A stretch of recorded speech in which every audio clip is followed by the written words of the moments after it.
Good morning. Rajitha Balu ആണേ. തട്ടും തവിയിലേക്ക് എല്ലാവർക്കും സ്വാഗതം. നമ്മുടെ ഇവിടെ പയർ നട്ടിട്ടുണ്ട് കേട്ടോ. നമ്മൾ പയർ നട്ടിട്ട് ഏകദേശം പയറൊക്കെ ഇടാറായിട്ടുണ്ട്. ഇനിയിപ്പോൾ മഞ്ഞിൻ്റെ ഒക്കെ ഒരു കുറവുള്ളത് കൊണ്ടാന്ന് തോന്നുന്നുണ്ട് അങ്ങോട്ട് പൂവൊക്കെ ഇട്ട് വരണേ ഉള്ളൂ കേട്ടോ. ചെടി നല്ല വളർച്ചയിൽ അങ്ങോട്ട് പോന്നിട്ടുണ്ട്. നല്ല പടർന്ന് കയറുന്ന പയറിൻ്റെ ചെടിയാണ്. അപ്പോൾ നമ്മൾ കമ്പൊക്കെ വെച്ച് കൊടുത്തിട്ടുണ്ട്. ഇത് അമ്മയുടെ വീടിൻ്റെ ഫ്രണ്ടിലാണ് നിൽക്കുന്നത്. അതുപോലെ തന്നെ ഞങ്ങളുടെ ബാക്കിൽ ഞാൻ കാണിച്ചു തന്നിട്ടുണ്ടല്ലോ പാവയ്ക്കൊക്കെ നിൽക്കണേ, അവിടെയും ഇതുപോലത്തെ 1-2 സെറ്റ് പയർ ഉണ്ട് കേട്ടോ. ഇതേപോലെ തന്നെ നമ്മൾ കമ്പുകൾ വെച്ചിട്ട് അതിലാണ് അവരെ പടർത്തി കയറ്റിയിട്ടുള്ളത്. അപ്പോഴേ ഒരുപാട് നല്ല ഇലകളുണ്ട് കേട്ടോ. എപ്പോഴും നമ്മൾ പയർ തിന്നണേക്കാളും കൂടുതൽ ഇടയ്ക്കിടയ്ക്കായിട്ട് പയറിൻ്റെ ഇല നമുക്ക് കഴിക്കാമല്ലോ. വിഷമില്ലാത്ത ഇലക്കറികളാണല്ലോ. മാത്രമല്ല പയറിൻ്റെ ഇലയ്ക്ക് ഒരുപാട് ആരോഗ്യ ഗുണങ്ങളുണ്ട്. പ്രത്യേകിച്ചും എൻ്റെ അച്ഛനൊക്കെ പറയും പണ്ട് കാലത്ത്, എൻ്റെ അച്ഛൻ്റെ ഒക്കെ കുട്ടിക്കാലം എന്ന് പറയുമ്പോൾ അന്ന് സാധനങ്ങൾ കിട്ടാനില്ല, ദാരിദ്ര്യം, കഷ്ടപ്പാട്, ആ കാലഘട്ടമാണ് പറയണത്. അപ്പം അന്ന് അവരുടെ മെയിൻ ഫുഡ് എന്ന് പറയണത് ഈ പയറിലയായിരുന്നു എന്ന് പറയണത്. അപ്പം അന്നത്തെ വെപ്പിൻ്റെ രീതിക്കും അതായത് റെസിപ്പിക്കും ഒരു വ്യത്യാസം ഉണ്ടായിരുന്നു. അപ്പോൾ ആ ഒരു റെസിപ്പിയാണ് അച്ഛൻ പറഞ്ഞു തന്നിട്ടുള്ള റെസിപ്പി. അല്ലെങ്കിൽ ഞങ്ങളുടെ ഇവിടെ നാട്ടുകാരൊക്കെ ഏകദേശം അതുപോലത്തെ ഒരു റെസിപ്പി തന്നെ ചെയ്യാറുള്ളത് കേട്ടോ. ആ ഒരു റെസിപ്പിയാണ് ഞാൻ ഇവിടെ കാണിക്കുന്നത്. അപ്പം നമുക്ക് നേരെ വീഡിയോയിലേക്ക് കിടക്കാം. തളിരലയാണ് കേട്ടോ നമ്മളിതിനായിട്ട് പറിച്ചെടുക്കേണ്ടത്. പച്ച കളറിലുള്ള തളിരല. എൻ്റെ അച്ഛൻ ഇപ്പോൾ ജീവിച്ചിരിപ്പില്ല കേട്ടോ. അച്ഛൻ ഞങ്ങളെ വിട്ടു പോയിട്ട് ഈ മേടമാസത്തിലേക്ക് 21ാമത്തെ വർഷമാണ്. എന്നാലും അച്ഛൻ്റെ ഓർമ്മകൾ, ഒരു നൊസ്റ്റാൾജിക് മെമ്മറീസ് ഇങ്ങനെ കടന്നു വരാണ് കേട്ടോ. മെമ്മറീസ് ഇല്ലാണ്ട് ഒരു ദിവസം പോലും നമ്മൾ കടന്നു പോവില്ല. എന്നാലും ഈ പയറിലൊക്കെ പറയുമ്പോഴേ എനിക്കൊരു പ്രത്യേകതയാണ്. അച്ഛൻ കഴിച്ചിരുന്ന, അച്ഛന് ഇഷ്ടമുണ്ടായിരുന്ന ചില ഭക്ഷണങ്ങളൊക്കെ കാണുമ്പോഴേ. അപ്പോൾ നമ്മൾ ആ രീതിയിലാണ് കേട്ടോ വെക്കണത്. അപ്പോഴേ പയറില പൊട്ടിക്കാനായിട്ട് നമ്മൾ ഇപ്പുറത്തെ പറമ്പിലേക്ക് പോയപ്പോൾ നമ്മുടെ പാവയ്ക്ക കാണിച്ചു തന്നിട്ടില്ലേ ഞാൻ. അപ്പോൾ ആ പാവയ്ക്കമേലെ ഉണ്ടായിട്ടുള്ളത് എന്തോ പുഴുക്കേടൊക്കെ വന്നിട്ടുണ്ട് കേട്ടോ. കുറച്ച് നാൾ ഞാൻ വയ്യാണ്ടൊക്കെ ഇരുന്നപ്പോഴേ ഇത്തിരി ശുശ്രൂഷ കുറവൊക്കെ ഉണ്ടായിട്ടുണ്ടായിരുന്നു. അപ്പം ഞാൻ കുഴപ്പമില്ലാത്ത രീതിയിലുള്ള 4 എണ്ണം പൊട്ടിച്ചു കൊണ്ടിട്ടുണ്ട്. പിന്നെ നമ്മളുടെ എന്താ പറയുക മരുന്നൊക്കെ ഒന്ന് തെളിച്ച് കൊടുത്തിട്ടുണ്ട് കേട്ടോ. അപ്പോൾ ഇത് മാറ്റി വയ്ക്കുക. നമ്മുടെ ഇന്നത്തെ താരം പയറിലയാണല്ലോ. അപ്പോൾ പയറിലയുടെ കാര്യങ്ങളിലേക്ക് കടക്കാം. അപ്പോഴേ അന്നത്തെ എൻ്റെ അച്ഛനൊക്കെ പറഞ്ഞു തന്ന റെസിപ്പി, അല്ലെങ്കിൽ ഞങ്ങളുടെ നാട്ടുകാർ ചെയ്യണ ഒരു റെസിപ്പിയാണ് നമ്മൾ പയറില വെച്ചിട്ട് ചെയ്യണേ കേട്ടോ. അപ്പോൾ ആദ്യം തന്നെ നമുക്ക് ഈ പയറില ഒന്ന് പുഴുങ്ങിയെടുക്കണം. അപ്പോൾ അതിനായിട്ട് ഞാനൊരു സ്റ്റീമറിൽ വെള്ളം വെച്ചിട്ട് അത് തിളപ്പിക്കാൻ വെക്കണം കേട്ടോ. അപ്പോൾ അതിന് മുമ്പായിട്ട് ഞാൻ ഇലകൾ നന്നായിട്ട് കഴുകിയെടുത്തിട്ടുണ്ട്. അപ്പോൾ ഈ സ്റ്റീമറിലേക്ക് ആ ഇല മുഴുവൻ നമുക്ക് വെച്ച് കൊടുക്കുക. എന്നിട്ട് സ്റ്റീമർ ഒന്ന് അടച്ച് വെക്കുക. ഒന്ന് നന്നായിട്ട് ആവി വരുമ്പോൾ നമുക്ക് തീ ഓഫ് ചെയ്യാം കേട്ടോ. പയറിൻ്റെ ഇലയെ ദഹനശക്തി മെച്ചപ്പെടുത്തും. അതുപോലെ തന്നെ കരൾ വീക്കത്തിനും ഒക്കെ വളരെ നല്ലതാണ്. മാംസ്യം, ധാതുക്കൾ, ജീവകം, AC ഇതൊക്കെ ധാരാളം ഉണ്ട് കേട്ടോ. അപ്പോൾ ഇതാ നമ്മുടെ സ്റ്റീമറിൽ നിന്ന് ആവി നന്നായിട്ട് തള്ളി വരുന്നുണ്ട് കേട്ടോ. നമുക്കൊന്ന് തുറന്നു നോക്കാം. നമ്മളെ പയറിൻ്റെ ഇല കട്ട് ചെയ്തെടുക്കുമ്പോഴേ അതിൻ്റെ ആ തണ്ട് ഭാഗം ഉണ്ടല്ലോ, ഏകദേശം ഇലയോട് ചേർന്നിട്ടുള്ള അവിടെ നിന്നും ഏകദേശം 1 സെൻറ്റിമീറ്ററോളം കളയണം കേട്ടോ. എന്നിട്ട് നന്നായിട്ട് കഴുകിയിട്ട് ഒരു അരമണിക്കൂർ വെള്ളത്തിലിട്ട് വെക്കണത് നല്ലതാണ് കേട്ടോ.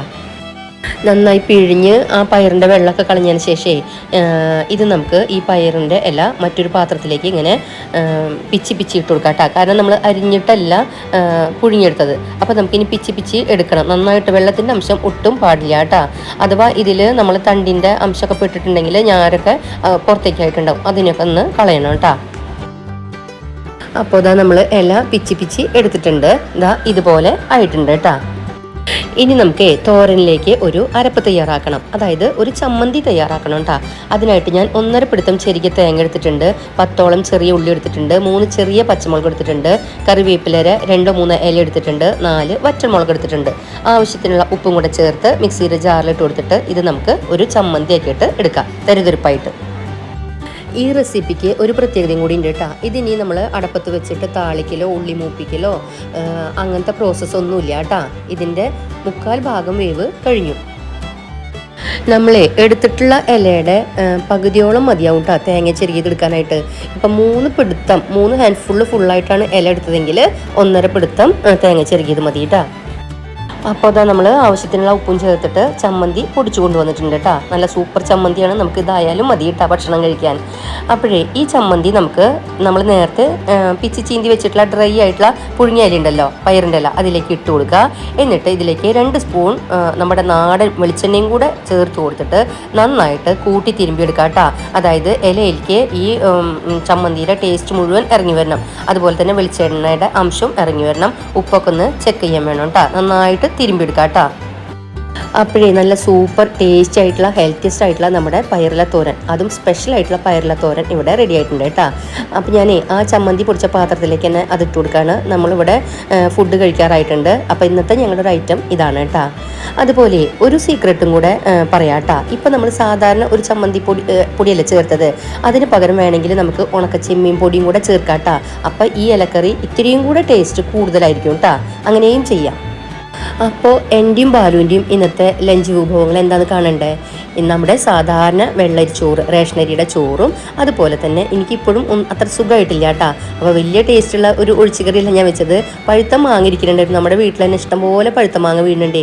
അപ്പോൾ അത് മൂവാണ്ടൻ മാങ്ങയാണ്. അപ്പോൾ അതിൻ്റെ ഫ്ലഷ് മാത്രം എടുത്തിട്ട് ഞാൻ വെറുതെ തൈരൊക്കെ ഇരിക്കുന്നുണ്ട്. അപ്പോൾ ഒരു മാമ്പഴ പുളിശ്ശേരി പോലെ, എന്നാൽ അത്ര കുഴമ്പൊന്നുമല്ല, ഇത്തിരി ലൂസ് കൺസിസ്റ്റൻസിയിൽ ഉണ്ടാക്കി കേട്ടോ. അപ്പോൾ മാമ്പഴ പുളിശ്ശേരി എന്ന് വേണമെങ്കിൽ പറയാം, ഒരു ഒഴിച്ചുകറി, പിന്നെ സൈഡിൽ ഈ തോരനാണ് കേട്ടോ, നമ്മുടെ പയറില തോരനും, പിന്നെ ആസ് യൂഷ്വൽ പപ്പടം എപ്പോഴും ഉണ്ടാവുമല്ലോ, പപ്പടം. അപ്പോൾ ഇത്രയുമാണ് ഇന്നത്തെ ഇവിടെ ഞങ്ങളുടെ ലഞ്ച് സ്പെഷ്യൽ. പക്ഷെ അടിപൊളിയായിരുന്നു കേട്ടോ. വയറിനൊക്കെ നല്ല സുഖമാണ്.